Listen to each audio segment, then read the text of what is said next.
Mariam Sanghane may jàngal école bu ko Ousmane nit ki nga xamante ne daal amuñu fayam daal yàlla mi yor fay yal na ko yàlla fay macha allah yàlla mu gudd fan yàlla jàppale ko.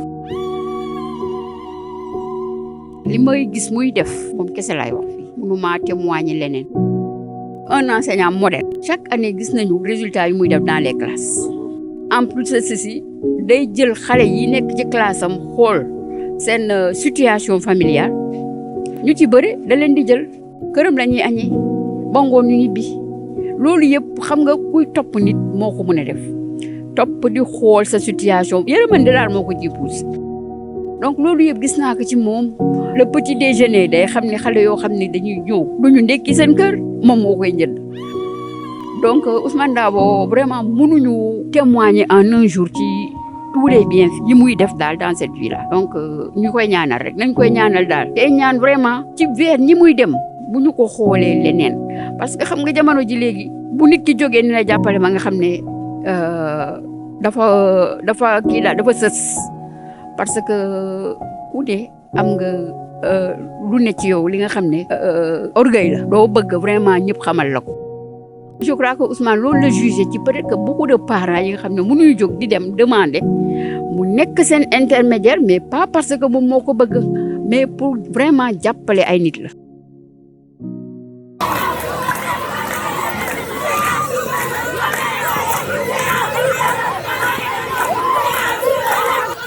Je m'appelle Ousmane Dabo, enseignant à l'école Moussa Bari depuis 2010, président de l'association SOS Aide et Action pour la région de Ziguinchor, père de 2 enfants, marié, enseignant à la fonction publique. J'ai démarré à Boutoupa Kamarakunda et j'ai fait 1 semaine. Après, on m'a redéployé à Banganga. J'ai fait là-bas juste 1 an. Après ces 1 an-là, on m'a redéployé à l'école Moussa Bari depuis 2010, là où je sers jusqu'à présent. Monsieur Damo, bu ma koy xam ñu ngi bokkoon ci bureau des parents d'élèves en situation de handicap. Depuis foofu laa ko xamee Moussa Bari fu muy jàngalee lu ma gis ci social yu mu jot a def bëri na mos macha allah bëri na jàppale na ay nit ñu bëree suñu benn xale sax bokk na ci ñu koy woo Aïssatou Ndiaye fii si kër gi la dëkk feebar na ay waajuram di dawantu fu nekk ñuy ut ay aide mun ñu fexe ba am saafaraal ci li nga xamante ne mooy feebaram mais ba ñu demee ba ñu boole koog monsieur Dabo mii nii jàppale na ko ba tey jii xale bi dugal nañ ko école mu ngi jàngi ni ay moromam di def lépp li nga xamante ne moromam yi dañ koy def fii ci Bukot. lu ma xam ci socialam daal xam naa ne bu amee ñu koy jàppale dina gën a baax yenn saay da ngay gis demande yi day bëri te ba pare pour mu am ñi nga xamante ne bon volonté yi ñi nga xamante ne ñoom ñoo koy jàppale mooy xaw a métti mais bu amee ñu koy jàppale moom liggéey bu baax lay def te gis nañ ni liggéey boobu noonu yàlla dina ko fay tiyaaba bi. L'idée m'est venue moi-même, mais c'est avec le préfet Dramé que je salue de passage avec sa femme qui m'ont beaucoup aidé dans le social que je faisais ici à Ziguinchor parce que tout le temps je partais pour le solliciter. Je donnais des cours particuliers à ses enfants. Il m'a dit, mais Dabo, pourquoi tout le temps me solliciter ou bien aller voir le gouverneur?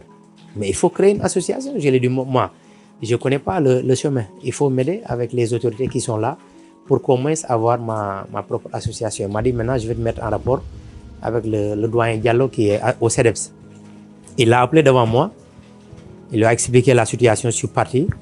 Et Diallo m'a demandé, m'a expliqué les dossiers ou bien les papiers que je dois déposer pour avoir l'association. Et j'ai tout déposé en 1 semaine. Diallo a fait ce qu'il a à faire. Il m'a remis les dossiers. Je suis venu à la préfecture. J'ai déposé. La préfecture a signé. J'ai amené à la gendarmerie. La gendarmerie a signé. J'ai amené à la gouvernance. La gouverneure a signé. Et on m'a remis mon récépissé pour l'association.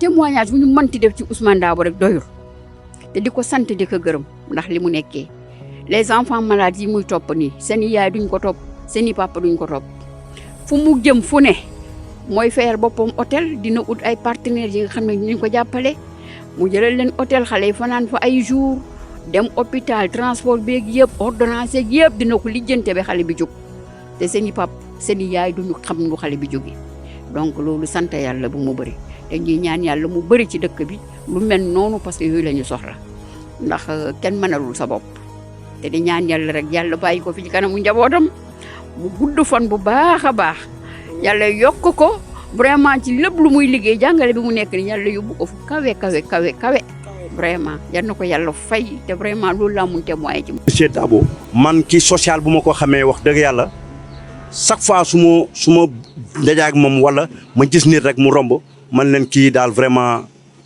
waajaa ngi nii boo ko jàppee jàpp nga nit parce que ñu mu nekk di dimbali ki doomu aadama c'est trop. seede bi mooy lan am na xale bu jigéen bi nga xamante ni effectivement dugal nañ tànk dugal loxo dugal lépp ils ont tout fait pour mu wér yàlla dogalu ko mais moom bu mu ñëwee ki kattan suñu borom bi bu mu ñëwee dugal loxom jël xale bi mu loon dem école parce que lan la biir bi vraiment nu mel noon jagi na dawa moom yëpp dem nañ école moom fii lañ koy bàyyi muy foo donc bi Dabo ñëwee dugal loxom ak partenaire am mi alhamdulilah rabbil alamin bi ñu jëlee xale bi ñi soigné ko ba effectivement xale bi wér mi ngi nii dugal nañ ko école mi ngi jàng di indi ay résultats yu baax donc ku mel ni kooku c'est à encourager parce que loolu la ñu soxla ci réew mi loolu la ñu soxla ci askan gi.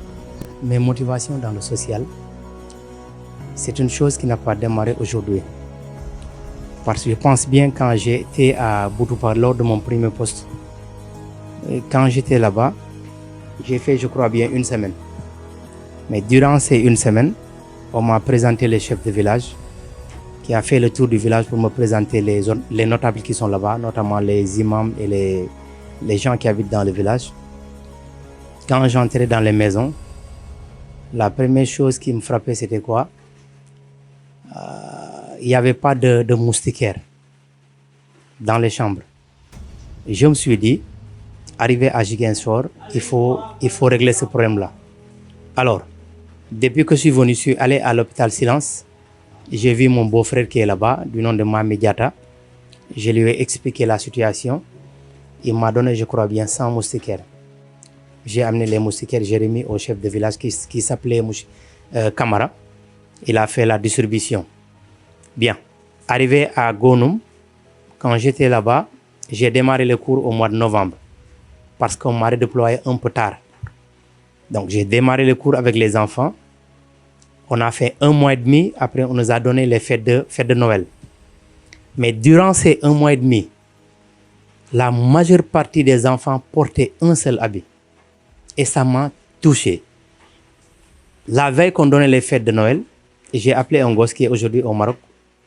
Je lui ai demandé, mais pourquoi vous portez un seul habit? Il m'a dit, nous sommes issus des familles très démunies. Nos parents sont très pauvres. On n'a pas les moyens de se payer les habits.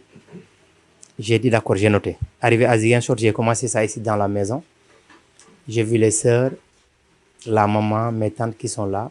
J'ai demandé à tout le monde. Chacun me sort les habits qu'ils ne portent pas. Parce que moi, j'en ai besoin. Ils m'ont demandé pourquoi. J'ai dit que je vais faire un don dans le village où j'enseigne. Dans la maison, je crois que ce jour-là, j'avais 3 sacs d'habits. Et j'ai fait le tour des maisons qui sont dans le quartier jusqu'à Périssac. J'ai eu 11 sacs d'habits. Je venais les vendredis. Samedi, le dimanche, je retourne au village pour donner les cours. Arrivé au village, dans ma chambre, j'ai versé les habits sur le lit et en bas. Et j'ai fait le tri. Les habits des enfants, des mamans, des vieux, des femmes et des jeunes. Les chaussures aussi, j'ai fait le tri. Et j'ai dit ça au village. Tout le village est sorti pour venir, peut-être même prendre un seul habit. Ils ont fait une queue. Ce jour-là, j'étais très ému parce que je n'ai jamais vu ça dans ma vie. Moi, je croyais que les villageois peut-être auront d'autres soucis que de chercher un habit. Donc, ils ont fait une queue, chacun a pris. Et ce jour-là, tout le village a prié pour moi. Et je me suis dit maintenant, ce social-là, je ne vais pas l'arrêter. Je vais continuer ça jusqu'à la fin de l'année scolaire. Et maintenant, quand je venais le week-end, eux, ils me donnaient, si c'est la période des mangues, ils me donnaient beaucoup de manques, des sacs de mangue que j'amène ici et je donne aux familles qui m'ont donné des habits. Si c'est la période des oranges, ils font la même chose. Ils me donnent, arrivé, je donne. Au retour, j'amène des habits, je distribue. Donc, je l'ai fait durant toute l'année scolaire. 1 an après, on m'a redéployé à Ziguinchor. Mais avant de venir, parce que c'était l'ouverture prochaine, j'ai amené l'OS, j'ai remis ça à mon directeur. Et les enfants, je suis entré dans la classe, j'ai dit aux enfants que je vais retourner à Ziguinchor. Et les enfants ont pris la fuite pour aller appeler le parent dans la rizière, parce que les parents étaient dans la rizière. Les parents sont venus pour me demander pourquoi vous retournez à Ziguinchor. Je leur ai dit non, je n'ai aucun problème avec le directeur, mais seulement on m'a redéployé à Ziguinchor. Donc je dois retourner. Ils ont demandé au directeur, est-ce que vous n'aviez pas un problème avec votre adjoint? Le directeur a dit non. Et ce jour-là, tout le village a passé la journée dans la maison, en pleurant. Jusqu'à 15 h, j'ai pris la voiture pour venir à Ziguinchor. Mais quand je suis entré dans la voiture, le vieux qui était à côté de moi m'a demandé, mais toi, qu'est-ce que tu fais ici? Je lui ai dit que je suis enseignant. Tu as fait combien d'années? Je lui ai dit, j'ai fait 1 an. Il me demande 1 an. Et tout le village est là pour t'accompagner. Je lui ai dit oui. Il me dit, donc, tu as fait un beau travail ici. Sinon, tout le village là n'allait pas sortir pour t'accompagner. C'est comme ça que je suis retourné à Ziguinchor.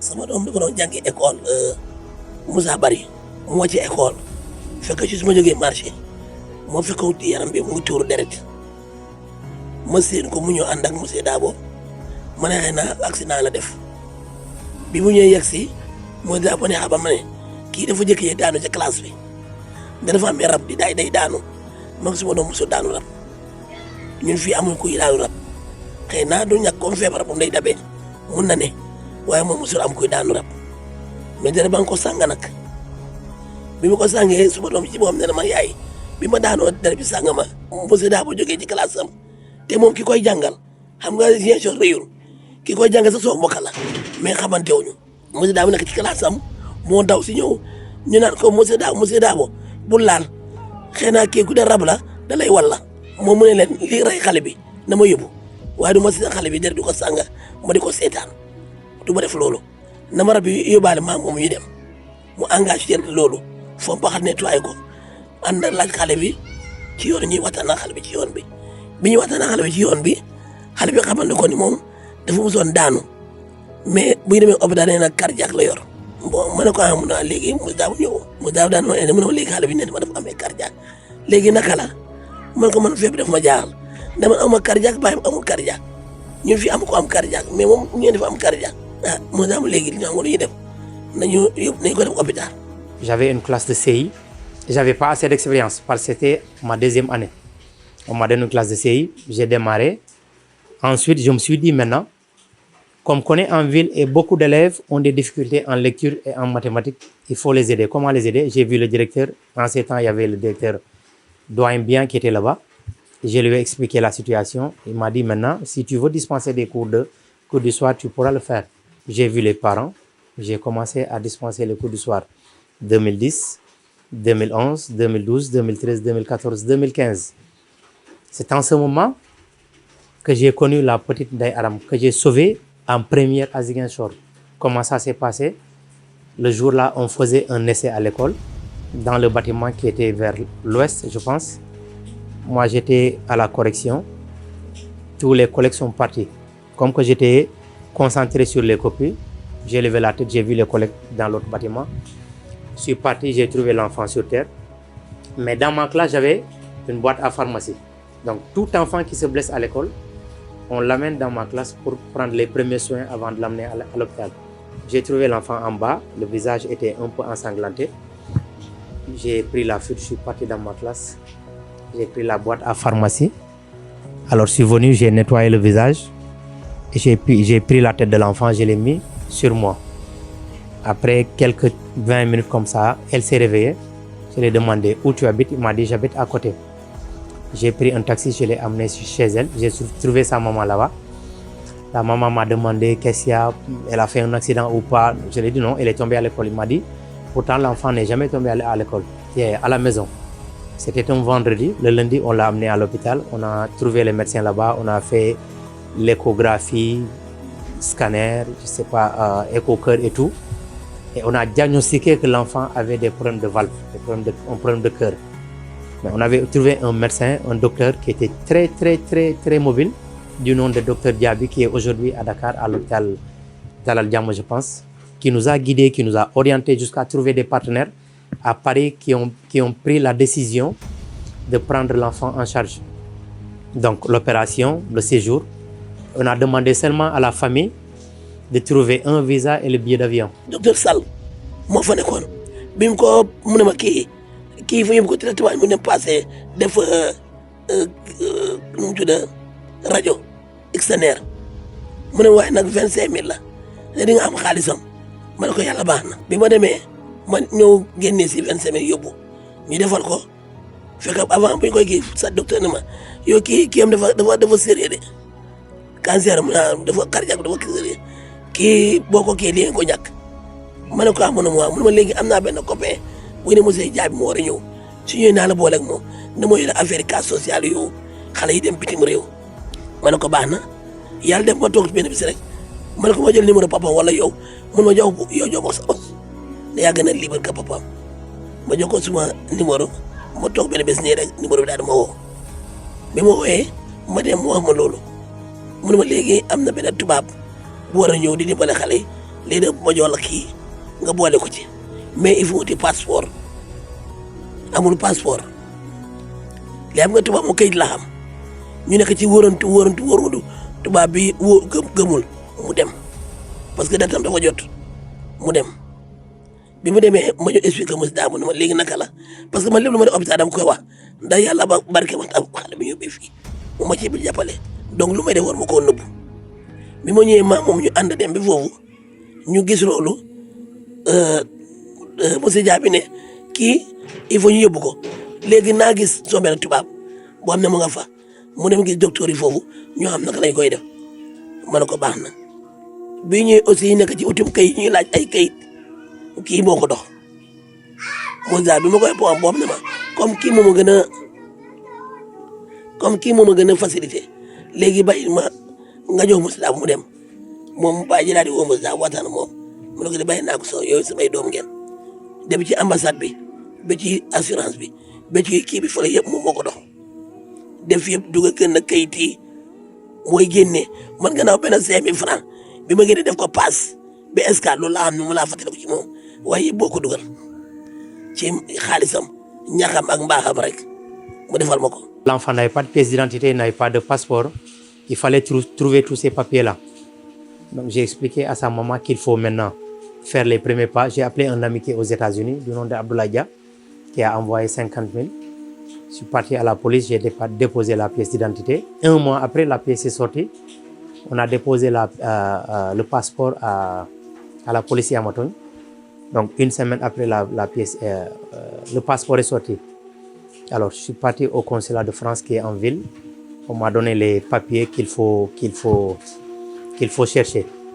Et là maintenant, j'ai commencé à faire le tour, voir le préfet, voir le gouverneur et les autorités. Abdoulaye Baldé était maire de Ziguinchor, mais j'étais dans son bureau, on m'a dit qu'il est parti en France en voyage. J'avais trouvé Seydou Sané qui avait donné sa participation. J'ai vu la poste Sénélec, mais il n'avait pas contribué en ce temps. Mon école a donné sa participation. Et on est resté maintenant durant tout ce temps, durant les vacances, c'était au mois de juillet, août, septembre, octobre. Donc il fallait amener l'enfant à Dakar parce qu'il avait un délai. L'enfant, s'il dépassait 6 mois, il allait mourir parce que les valves étaient complètement détruites. Il fallait une opération de façon très rapide.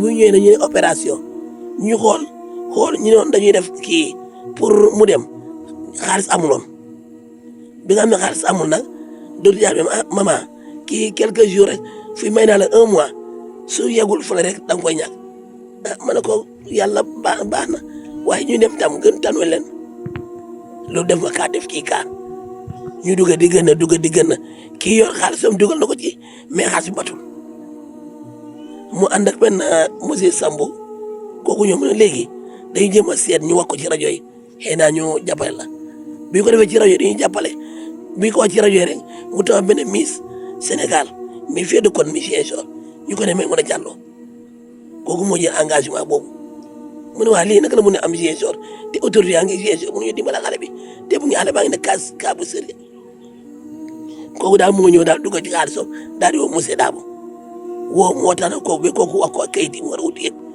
mu ne ko léegi naa leen yónnee xaalis pour bii avion buy dem aller retour man maa koy kii maa ko engagé monsieur Dabo ñëw ne ma yow de yàlla ñëw na man ko yàlla def lu ma liggéey ma lu ñaaw ba may am lu kii déedéet may yàlla ma jàppale rek moo waaj na ma yow de am nga benn cas boo xam ne fii benn xale ba 25 000 pour mu dem Dakar fii rek amul ku jël engagement bi 25 000 monsieur Dabo a ngi nii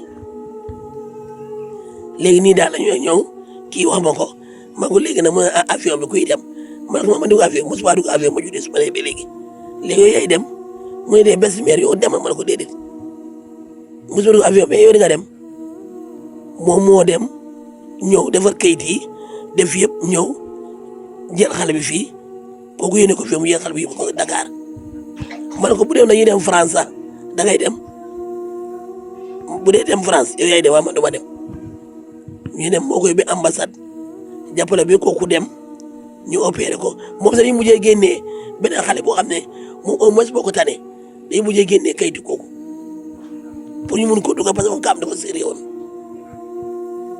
ñu génnee ko ñu dugal ko opéré ko yàlla def bu ñu ko opéré nag yàlla def tuuti ndox bu sedd mu ñëw bu mu ñëw sax moo ko dem jëli indil ma ko ci yàlla barke am ak mbaaxam J'ai vu Abdoulaye Sambou de la RFM. Je lui ai expliqué la situation. Il était là, assis. On a fait un reportage. Il l'a mis à la radio RFM, je pense. Une femme qui est à Dakar du nom de Maïmouna Diallo, qui est présidente de l'association. J'ai oublié le nom de l'association. Donc, elle m'a appelé au téléphone et m'a dit j'ai écouté l'émission, je vais aller demander à Air France le billet. Elle est partie, elle a demandé, elle a payé le billet, elle l'a envoyé à l'aéroport. Je suis parti récupérer le billet. Après avoir récupéré mes enfants, mes élèves, ils étaient tellement affectés par le cas de l'enfant que tous les jours, les enfants étaient stressés. Donc, mes élèves me demandaient, monsieur, quand est-ce que vous allez partir à Dakar? Parce qu'il faut sauver la petite là. Le jour que j'ai amené le billet, Air France pour l'enfant, pour son voyage, les enfants, c'était comme on leur a promis le paradis. Les enfants, ce jour-là, avaient crié de joie. J'avais même, moi personnellement, j'avais les larmes aux yeux. Et c'est les élèves qui m'ont accompagné jusqu'à la maison de la petite. J'ai trouvé la maman en train de préparer le repas. Ce jour-là, elle avait tout jeté par terre parce qu'elle était très émue. Elle n'en croyait pas. Je lui ai présenté le passeport, le billet d'avion et la pièce d'identité pour la montrer que l'enfant, d'ici 2-3 jours, on va aller à Dakar pour peut-être la sauver. Donc, 2 jours après, on avait un problème de billet pour se déplacer pour aller à Dakar. Abdoulaye Sambou a appelé la dame a envoyé 200 000. On a payé le billet d'avion, on est parti à Dakar. On a pris un rendez-vous à l'aéroport, on a déposé et le lendemain, on m'a appelé pour me dire que le visa est sorti. L'association qui a pris l'enfant en charge, ils ont envoyé un médecin sans frontières de la Croix-Rouge qui s'est déplacé de Paris jusqu'à Dakar uniquement pour venir prendre l'enfant et l'amener. Des gens qui n'ont jamais vu l'enfant, qui ne l'ont pas connu, qui ne sont pas des Sénégalais, qui ont pris tout ce charge-là. Parce que c'est des opérations de 9 jusqu'à 20 millions. Ils l'ont assumé, ils ont envoyé le gars est venu à l'aéroport, il a cherché l'enfant, il l'a amené et l'enfant a fait, je crois bien, 1 mois, 15 jours, 45 jours. Après opération, l'enfant, on m'a appelé pour me dire d'aller récupérer l'enfant à Dakar. Je suis parti la récupérer. Le gars, quand je suis parti à Dakar, à l'aéroport, il m'a remis un chèque pour le transport de l'enfant, donc pour la payer un vélo, les fournitures scolaires et peut-être ce qu'elle aura besoin pour l'année scolaire. Et on a vu la présidente Maïmouna Diallo qui a pris l'avion, on est venu à Ziguinchor. Et ce jour-là, c'était très émouvant parce que tout le quartier était sorti, toute la famille pleurait parce qu'on ne croyait pas que l'enfant allait survivre.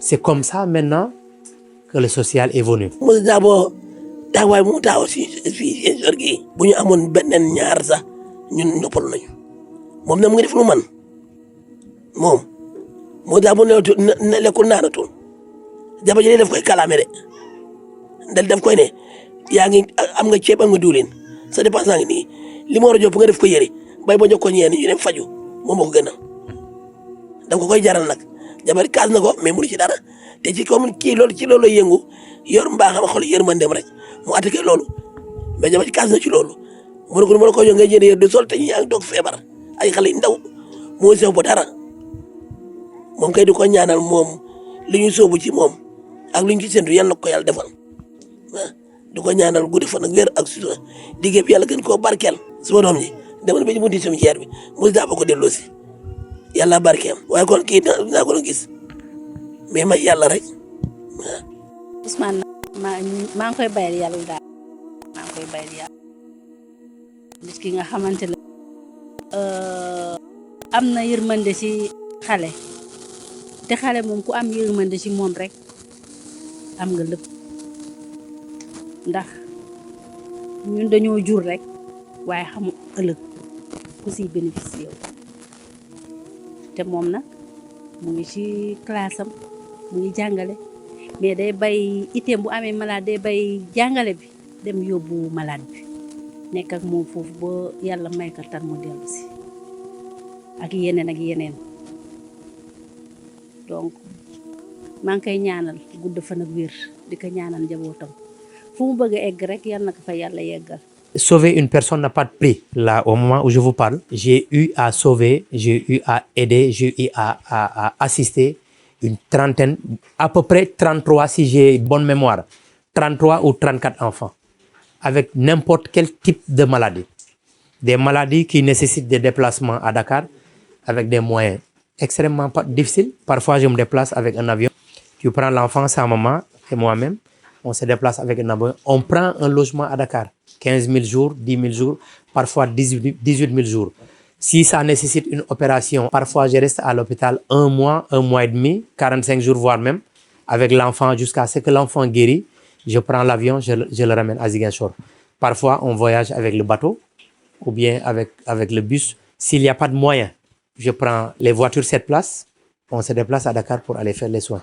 Il y a des enfants qu'on a opérés à Ziguinchor, notamment à l'hôpital de la Paix et à l'hôpital principal de Ziguinchor. man maa ngi tudd Mami Sané fi laa dëkk mais Ndar laay sëy bi ma ñëwee xaw ma monsieur Daba waaye ndeeram moo tax ma xam ko day ñëw bu ñu nee ñu ne kii moo jàppale sama rakk ji ba mu sauvé ko daal ak am na keneen tam ku nekk en face fii jàppale na ko waaw ñu mel nit ñi nag dañ leen soxla ci réew mi ndax moom gudd fan lañ koy ñaan ak wér gu yaram te bàyyee ko yàlla mi am fay yàlla na ko yàlla fay ndax gannaaw yàlla ak yonent bi moom moo tax kii di dund nii ndax bu ko neexoon tey mu ne dama koy ànd ba këram rek dem sama yoon ndax bokkuñu dara école ba lañ daje mais yërmande moo ko si dugal ba si kiñ jàkkaarloo nii def na même cas encore ak yeneen te yemul fii rek moom nag moo xam fu mu bëgg a yem yàlla na ko fa yàlla àggale ndax sauver doomu aadama rek wax ma la benn waaye ay nit rek jar na waaw moom daal nañ ko bàyyi yàlla fay ko rek.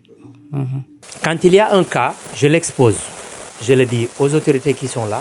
Il y a Doudouka, franchement, qui m'aidait. Quand il y a un cas, mais Doudouka, parfois, pour l'avoir au téléphone ou bien pour le voir, c'est tout à fait un problème. La préfecture, ils n'ont pas de fonds. Ils ont dit qu'ils n'ont pas de fonds pour le social, la gouvernance de même. Mais Dieu m'a donné de très bonnes relations. C'est daaw man xaw ma ko woon nag maa ngi woon jàngee si école maa ngi dégg ay monsieur Daba tout ça de toute façon man je suis pas ubbeekuwuma noonu moo tax du yëngatuwuma daal avec du coup dañu doon def ay benn examen après ma ne sama morom ma maa ngi dem toilette xaaral ma te bu ma dellu si biir classe bi si laa évanouir ma daanuwee nag ma yeewu si gis ko moom après si la ma posé question la moo la dal ma ne dañ maa yóbboon hôpital ay cardiaque moo ma dal médecin bi loolu la wax tout ça du coup après si la ma gungee si ba fii nii ci la gisante ak sama yaay genre li ma mën a wax si moom mooy nit ku baax la ñëpp bu ñu mënoon ni moom xale yëpp duñu sonn xale yi duñu sonn ne am na ñu fi autorité yu bëri yu fi nekk defuñu ko moom ñu jël seen xaalis di ko yàq tout moom nag mooy as néew lu mu yow mu ngi koy partagé ak ak néew di doole tout ça donc ma koy ñaanal rek yàlla mi yor fay yàlla na ko yàlla fay yàlla dollil ko ba mu romb fii nii yëpp. Après Ndeye Aram, les cas se sont suivis. Il y a des cas de cardiaque, des cas de malformation, des cas de tumeur, des cas de problèmes de rein et les familles démunies qu'on aide. Donc après Ndeye Aram, je crois bien, on a sauvé un enfant qui est à Colobane. L'enfant est né avec une malformation. Elle avait un problème d'anus. Donc, il n'y avait pas le trou pour faire ses déchets. Donc, l'enfant, c'est une fille. Elle était âgée de 4, je crois bien 5 mois. Quand on venait dans ma classe pour m'alerter, pour voir comment sauver l'enfant. Donc, on est venu dans ma classe, on m'a signalé le cas de l'enfant. Ce jour-là, j'avais aucun franc dans ma poche. C'est mes élèves qui ont cotisé 2000 francs. J'ai payé le crédit, j'ai appelé la dame à Dakar et m'a dit il faut se déplacer pour aller voir l'enfant. Je suis parti, j'ai pris des photos avec la maman, j'ai envoyé à la dame. Il m'a dit allez voir directement le médecin qui doit opérer l'enfant. Je suis parti à l'hôpital régional, j'ai vu le médecin. Il avait dit, je crois, 800 et quelques mille pour l'opération. La dame a envoyé l'argent. Je suis parti voir le médecin. Il a pris une date pour l'opération de la petite. Et l'enfant aussi, on l'a sauvé. Donc après maintenant, les cas suivent. Ousmane Dabo. C'est un instituteur en fonction, maître clé en main, que j'ai connu parce que nous avons servi ensemble dans la même école. Je l'ai connu sociable, pas pour son situation dans laquelle il se trouve, mais je l'ai connu sociable. Pour preuve, il organise des cours de vacances pour des personnes qui ne sont pas bien nanties de manière bénévole. Et moi-même qui parle, j'ai eu à travailler avec lui, j'ai eu à prendre une classe pour lui venir au secours pendant toute une activité de vacances. Il organise des cours de vacances de manière gratuite à l'école. Cela ne suffit-il pas pour être sociable? Organiser des cours de vacances pendant 2 mois affilés. Est-ce que ça ne suffit pas pour qu'on juge qu'il est sociable? Il l'a fait. xale bi foofu lay jàngee bu mu feebaree feebar bi presque dafa juddaale ak moom waaw léegi naa ñu ngi dawantu bépp xale bi mu doon nampa di dawantu moom di ko faj feebar bi xamul woon naka la saa bu nekk dañ koy entré hôpital léegi naa ba xale bi feebar bi feeñ muy jànga école bu kot dégg nga ñu gis xale bi melul comme yeneen xale yi daa dégg nga bu sawat demee tey suba du dem ñu jàppale ñu daa ñu xool xale bi naka la dégg nga monsieur Dabo ñu jël kayit xale bi dugal ko ci école bi dégg nga ñi dimbale ñu ndax te doole yemuñu. Voici quelqu'un qui, il paye de sa poche. Il met la main dans la poche pour acheter des cahiers à des enfants qui n'en ont pas dans sa classe. Ça, c'est le rôle de tout instituteur. Mais lui, il va au-delà de ça. Parce qu'il achète même des habits. Je ne veux pas blesser sa confidence. Mais voici des choses, c'est des témoignages parce qu'il faut être franc. Puisqu'on est en train de parler de lui. Voici des choses qu'il fait. Donc moi, ça ne me surprend pas. S'il a une organisation sociale, dans cette mesure-là, je suis sûr et certain qu'il peut aller même au-delà de cela. Voici Ousmane Dabo. Considérer toute sociabilité en son égard. Cela, c'est Ousmane Dabo. Et moi, j'en suis témoin et témoin oculaire. boo gisee xale bi opéré cardiaque bi yàlla ñoom góorgóorlu na dem naa xale bi randeeb ba ñeenti yoon Dakar man mooy dawanta moom si diggante oto yi di dema moom di ko defar lu nekka te juru ko na baax rek a xol bu set waaw ñun mënuñu ko fay yàlla moo koy fay na magom Aïssatou Sankhane ñoom ñaari taxaw nañu bu baax a baax dégg nga ñun mënuñu leen fay yàlla moo leen di fay ba man ma gis Dakar dema moom opéré bi bu mu jot si lañu ne yaay bi moo ko yóbbu léegi na lañ si laa dem ba léegi na rande bu jotee ma gunge ko si rande waaye coono bi bu mu nekkoon ñoom la monsieur Dabo la moo koy yëpp moo taxaw si mbirim bi te mënuñu ko fay yàlla moo koy fay na yàlla moo koy fay de moo ma mag Aïssatou Sankhane ak seen école bi yëpp waaw ak famille bi yëpp yàlla moo leen di fay donc lu dem si xale bi bu dee ñun kese la mënuñu ko wax dëgg yàlla taxaw nañu bu baax a baax waaw loxo bu fa dem rek ñoo ñu ngi koy santal ñu ngi koy gërëm di leen ñaanal yàlla moo leen di fay te mënuñu fay. monsieur Dabo xam naa ko lu yàgg te et puis lu muy def si koñ bi aussi yàgg nañ ko gis quoi yàgg na jàppale ay xale bon du première fois nag ma si teg suma bët parce que bii mën naa ne ay 6 fois yooyu maa ngi koy gis muy jàppale xale si kër bu ngeen ñëw nii sax am na xale bu nga xam ne jàppale na ko ba léegi alhamdulilah rabbil alamin rawatina su ma demee école tamit damay gis ay xale yi nga xam ne ñëw nañu foofu noonu pour cas ak nga xam ne nag day jël xale yi yóbbu leen ba Dakar xam nga di leen jàppale pour ñu am seen bopp.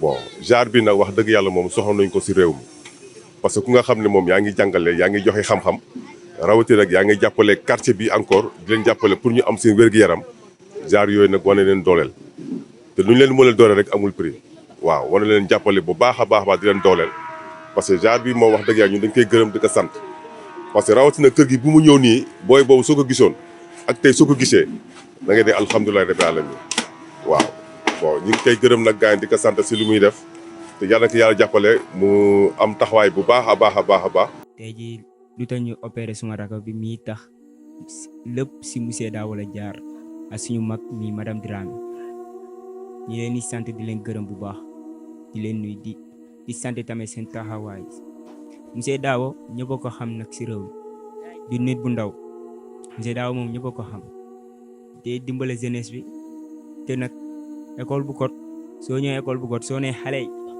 ku monsieur Dabo ñëpp ne la wax monsieur Dabo moo nekk ni la nit bu baax la monsieur Dabo moom ñëpp a ko xam soo ñëwee ba si place de grâce sax ne monsieur Dabo fa la dëkk ne la wax kër monsieur Dabo nit bu baax la. bu mu tay nag parce que liggéey moom soo koy def moom lu ne nga fay fekk te lu ne ngay gis mais nag courage mooy yóbbu lépp lu nga xamee nag da nga koy yëngu quoi waaw monsieur Dabo moom maa ngi koy ne bravo fu mu teg tànkam nag bu mu ko teggi yàlla ki yàlla jàppale yàlla dooleel ko yàlla jàppale ko si lu muy def parce que kii moom ñun moom kontaan nañ si mu baax te di ko jàppale nag su rawatina xam-xam bu muy joxe yor na suma doom mais tey suma doom alhamdulilah rabbil alamin niveau moom gis naa ko parce que lépp si lu mu def la parce que damay ñëw foofu di ko laaj ci ay renseignement te daf may expliquer lu bëri bon di ko jaajëfal di ko gërëm di ko sant bu baax si taxawaayam quoi yal na ko yàlla jàppale. Les difficultés que l'association rencontre, il y en a plein. Parce que quand vous regardez Ndeye Aram par exemple, elle a été sauvée par Maïmouna Diallo. Il a payé le billet, le transport, la prise en charge et tout. Il y a des enfants comme Makou Ndiaye. Elle avait 5 ans. On a opéré le rein plus le ventre. Donc cette petite-là, j'ai un grand frère qui est en Espagne, qui s'est investi pleinement pendant presque 1 an, parce que son suivi avait pris du temps, pendant presque 1 an. Hormis ça maintenant, s'il y a un cas par exemple, comme le cas de Mamadou Lamarana Diallo, les premiers soins, les 2 premières opérations, c'est moi qui l'ai pris en charge. Personnellement, au moment où je vous parle, il faut aller demander à un agent qui est au rond-point Belali, qui est à la CBAO, du nom de M. Sané. Il me dit tous les jours, tu ne vas jamais construire. Parce que tout le temps, c'est des prêts spéciaux, c'est des découvertes, c'est des prêts de 1 an, 2 ans que je paie. Moi, j'ai vendu mon terrain à Bignona en 2017 pour sauver la vie d'une fille qui avait une maladie cardiovasculaire. Parce que l'opération coûtait 1 750 000 à l'hôpital Fann. J'ai vendu le terrain avec un ami c'est l'ami qui me l'avait vendu, du nom de Sanoussi, il est enseignant à Bignona. Je l'ai vendu à 1 800 000. J'ai pris l'argent, avec l'argent même que j'ai gardé pour muter mon terrain qui était à Kandé. J'avais remis l'argent à un parent du nom de Tonton Lamine Ndiaye.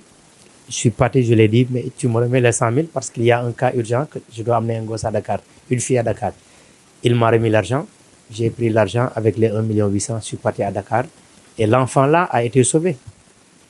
J'ai fait 1 mois, 15 jours, 45 jours à l'hôpital Fann. J'ai passé la nuit sur les carreaux. Je suis parti ni avec son papa ni avec sa maman. On était partis seuls. Et c'est moi qui faisais tout. Avec la petite jusqu'à ce qu'elle s'est guérie, on est retourné à Ziguinchor. Alhamdulillah, maa ngi sant yàlla. Monsieur Dabo moom wax dëgg yàlla kenn mënu ko fay. Man mii toog duma ko mën a fay.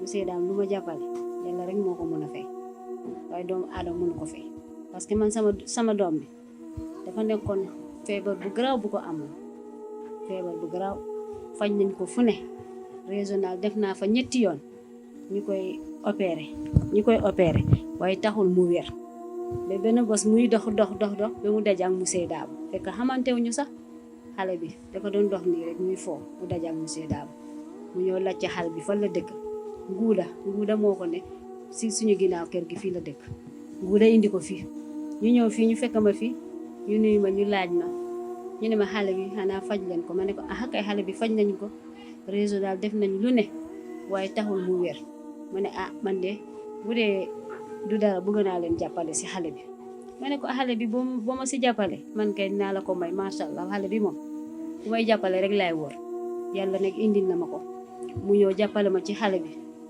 mu fajal ma xale bi fajal ma ko lu ne def na ko lu ne def na ko ci hôpital bi merci kii bi docteur bi sax dafa mujjoon wax xale bi bu ko opéré day dee mu engagé rek mu ne ko boo ko mënul faj naa ko yóbbu bitim réew ma dem faj ko foofu waaw mu engagé si loolu mu ne ko dinaa ko yóbbu bitim réew comme mun leen ko faj mu nekk foofu mu incité ak kii bi nu mu tudd médecin bi mu naxante ak kooku ba kooku ñëw jàppale ko ba ñu mujj a opéré xale bi waaye xale bi yow sax boo ko gisoon sax di nga ko yërëm même boo dajaa xale bi sax boo ko gisee di nga ko yërëm wax dëgg yàlla ku ko gis rek da ngay jooy ndax xale bi lu mu méttit bu mu yore parce que biir bi moo fees biir bi fees boo gisee biir boo gisee da ngay yaakaar 9 weer la bu fekk mu ngi am ay 7 ans dox sans problème la woon ñu nekk ak moom fii ku ne day ñëw fii dinaa ko faj waaye yàlla dogalu waaye monsieur Dabo bu mu ñëwee jàppale na ma si xale bi faj ko ba mu wér faj na ko ba mu wér tey boo gisee xale bi doo ko xam ne ku ko gis dañ may ne yow sa doom boobu moo nekk ni ma ne la waaw ñu ne ma yow santal yàlla ma ne la monsieur Dabo moo ma si jàppale dërëm sam bu gën a tuuti dugal ma ko foofu dërëm bu gën a tuuti même bu ñëwul bu fekkee ma jënd ordonnance day ñëw mu ne ma ordonnance bi ma ne ko jënd naa ko mu ne ko non dama koy remplacer bu rambul sama xaalis damay rambul sa xaalis bi même lekk sax bu ma ko jëndalee bu ma ñëwee mu ne ma lu tax nga jëndal ko lekk am sa xaalis baa ngi nii wax dëgg yàlla mun ma ko gërëm yàlla rek moo koy fay sant yàlla rek man sax loolu laa ko dee tooñ ma ne ko jaru ngay dem si sëriñ yow da nga am ñaan ba pare yow lu ngay dimbal nit ñi yow ñaan boobu kese bul dem si sëriñ ñi ñu lay ñaanal même waxuñu la ko sax yàlla xam na ni ñu ngi lay ñaanal guddi ak bëccëg tout le temps ma koy wax loolu ngir baaxaayoo man kay dama koy ñaanal ci kanam rek parce que du man kese la dimbal nu mu dimbal si doomu aadama fii bëri na man sam bi ma dem ma boole ko ak sama benn xale fii kooku tam doomam dafa feebaroon kooku tam affaire opération la man maa ko boole ak kooku sax ma ne ko jàppale ko monsieur Dabo faj na xale bu ba mu wér kooku tam daf ko faj ba mu wér xale baa ngi noonu foofu tey sax yaay mu ngi doon jóge fii mu may laaj monsieur Dabo ma ne ko tey léegi la fi jóge si suba si ma ne ko ñëwoon na fi waaye monsieur Dabo yàlla rek moo koy fii wax dëgg yàlla am na njëriñ si réew mi genre monsieur Dabo bu bëroon si réew mi kenn du sonn ñun baadoole yi duñu sonn bu bëroon si réew mi baadoole yi duñu sonn parce que ku ci sa doom mu ñëw mu fajal la sa doom mi ngir yàlla tax bërewul si réew mi waaw ñu ngi koy ñaanal yàlla rek ci kanam rek ñun kay ñu ngi koy ñaanal mu am gudd fan ak wér-gu-yaram ak wér-wér li waaw loolu lañ koy ñaanal ñun moom dañ koy gërëm di ko sant ñu koy ñaanal jàmm moom ak jabootam yëpp parce que monsieur Dabo lu mu taxaw bu mu taxaw si réew mi bi lay war na am 2 ñett lu ma la wax rek baadoole dañuy noppale ku mel ni man boo ma jàppale am nga man bu dee tey monsieur Dabo jàppale ma si xale bi yàlla xam na ni xale bi ginnaaw yàlla dina dee parce que médecin bi dem na ba mu wax mu ne xale bi léegi fu mu toll nii day xaar waxtu bi rek waaye yàlla mooy rey nit du rey nit waxtoom bi jotul loolu moo tax waaye xale bi dafa sonnoon tellement sonn boo ko gisee sax yow mi boo ko gisee sa rongoñ dina daal ngir nu mu sonnee waaye nag yàlla moo ñu jàppale ginnaaw monsieur Dabo wax dëgg yàlla ku baax la ku laabiir la monsieur Dabo moom loo wax ci moom rek xeeb nga ko ci moom wax dëgg yàlla maa ngi koy ñaanal yàlla na ko yàlla may gudd fan ak wér-gu-yaram ak wér-wér mi waaw lu muy def yàlla na ko yàlla yóbbu si njabootam waaw man loolu laa koy ñaanal dama koy gërëm di ko sant wax dëgg yàlla. Les réalisations qui ont été faites par l'association ont été énormes. Quand vous prenez d'abord dans le cadre sportif, moi j'ai été capitaine à l'ASC Dego pendant 12 ans, j'ai joué au Casa Sport. Donc, on a beaucoup contribué dans le domaine du sport, dans mon quartier et un peu partout dans les villages. Dans le domaine religieux, j'ai construit une mosquée à Fanda. J'ai pris l'argent de mes enfants. J'ai retiré l'argent qui était dans le compte de mes enfants, Adia et Omar, assurance vie. J'avais pris, je crois bien, 1,8 million. On m'avait sollicité bien avant qu'ils voulaient construire une mosquée, mais ils n'ont pas les moyens. J'ai pris cet argent, j'ai appelé un gars, Abdoulaye, qui est enseignant à Banganga, mais qui habite à Fanda, qui m'a sollicité même, d'ailleurs que je salue de passage, avec les imams qui sont là-bas. Ils m'ont fait un devis et j'ai pris mes élèves, j'ai loué des voitures, j'ai payé du ciment, des tôles et tout, j'ai amené. Et j'ai suivi les travaux jusqu'à terme. Maintenant, après terme, l'argent était fini. J'ai demandé une sœur aujourd'hui qui est décédée du nom de Ousseina Touba, qui est aux États-Unis, qui a payé les micros et tout. Et ensuite, on l'a amené. Et dans ce même village, avant chaque korité, j'ai payé du riz, des oignons et peut-être quelques sommes d'argent que j'amène à distribuer dans les familles. À Banganga, il y a une mosquée qui se trouve sur la route, après juste entre le SEM et leurs écoles primaires. Il y a le directeur, aujourd'hui le directeur, M. Sall, qui m'a sollicité pour les moquettes et ventilos, parce qu'il m'a dit quand il prie là-bas, les habits se salissent et il fait très chaud dans la mosquée. Je lui ai dit pas de souci. En une semaine, 2 semaines, la deuxième semaine, j'ai réglé une somme de 600 et quelques mille. On a payé des moquettes, on a payé des ventilos, on a déplacé une voiture avec une sœur du nom d'Amibas. On est parti avec l'électricien Sidi qui a installé les ventilos. On a installé les moquettes dans la mosquée. Donc les villages qui sont vers Tanaf, il y a Sukutoto, il y a Binako, on a amené des nattes, des Corans, on a amené des micros, on a amené des dons de vêtements à maintes reprises. Cette année, on a fait, je crois bien, 5 à 6 voyages pour des dons dans ces villages-là. Et on intervient aussi à Bignona parce que présentement, j'ai quitté Dakar il y a cela juste une semaine. Il y a un gosse du nom de Mamadou Lamarane Diallo qui a le cancer de la peau que j'ai commencé à suivre depuis 2019. Je l'avais opéré à l'hôpital régional en 2019. 2020, je l'ai opéré à l'hôpital de la Paix. Après, je l'ai perdu de vue parce que l'enfant était parti à Bissau avec sa maman. Donc cette année, ils sont revenus. L'enfant était... La maladie s'est un peu aggravée. Ils m'ont appelé. J'ai commencé le suivi, on a fait le nécessaire. Maintenant, je l'ai amené à Dakar. Il est en train de prendre ses soins à l'hôpital polyclinique de Dakar. Je dois même retourner le jeudi prochain pour aller continuer le suivi. Mais à part lui, il y a des cas qui sont là. Il y a un gosse qui est à Kandé, qui a une grave blessure ici au niveau de la cuisse que je suis. Il y a une femme qui est à Lignan, qui a une kyste qu'on doit opérer. À part ça aussi, il y a des mosquées que je dois terminer le travaux, mais les moyens ne sont pas là. Donc, on va essayer de voir après, avec le temps. Association Aide Action pour la région de Ziguinchor mu ngi sant di gërëm Expérience Média ci liggéey bu ñu def ndax nekk ak man ci biir taw def le tour du quartier, def le tour de Ziguinchor même moom loolu laa mën a wax dem Niafulène dem Bukot dem Grand Dakar dem Sindian ba presque guddi.